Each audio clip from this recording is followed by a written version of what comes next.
जिल्लानि सिङाव थानाय जायफोर स्टुडेन्टफ्रा थांनाय 2026 मेट्रिक आरो हायार सेकेन्डारि एग्जामाव बिथांमोना जिल्लानि मादाव टप 10 पजिशन लानो हाबाय।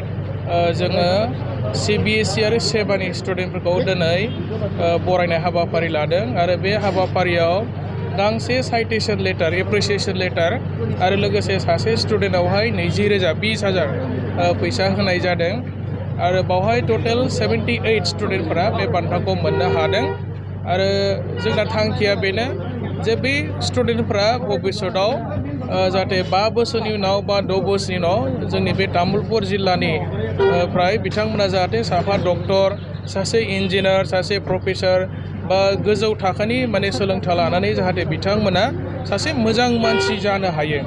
बे थांखिखौ लानानै दिनैहाय हाग्रामा महिलारि सारनि दैदेननायाव जोङो जिल्ला वाइसआव बेबायदि बरायनाय हाबाफारि लादों आरो बेजों लोगोसे बिथांमोननि गार्जेनफोरखौबो जोङो बे हाबाफारियाव लेंनानै जोङो सन्मान होदों।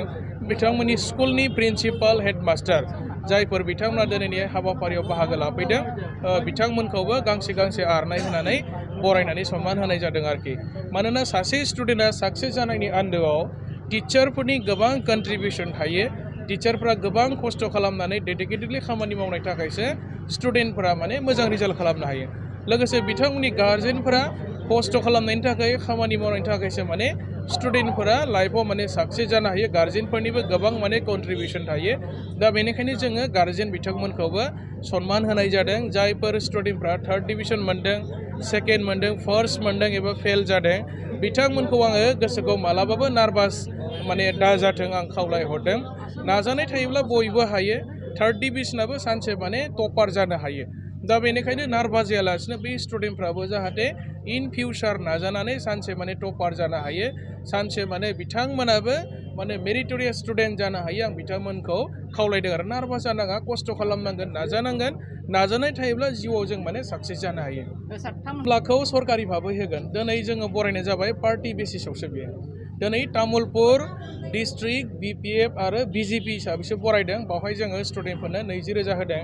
जिथु जोङो 3 लाख होनायनि खोथा ML साबजेक्टआव 3 लाख आरो एज ए होल माने टपारफोरनो माने BTCनि टपारफोरनो माने 5 लाख होनाय जागोन आरो 5 लाख।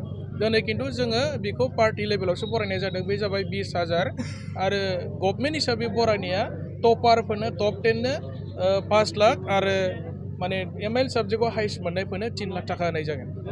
डेटआ बे साननैसोनि गेजेराव चिफ सारा फाइनाल खालामगोन जोंनि इडुकेसन EM बिथांमोना सावरायनानै।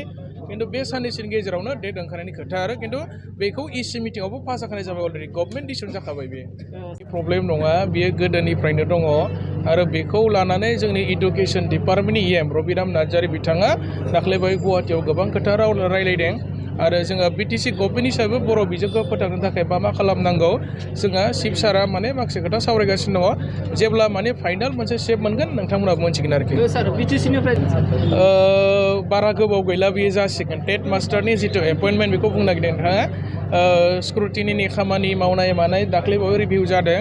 इलेक्सन थाखाय पेन्डिं थाबाय एसे, खिन्थु टेट मास्टारनि जिथु एपइन्टमेन्ट बेयो थाबैनो जासिगोन।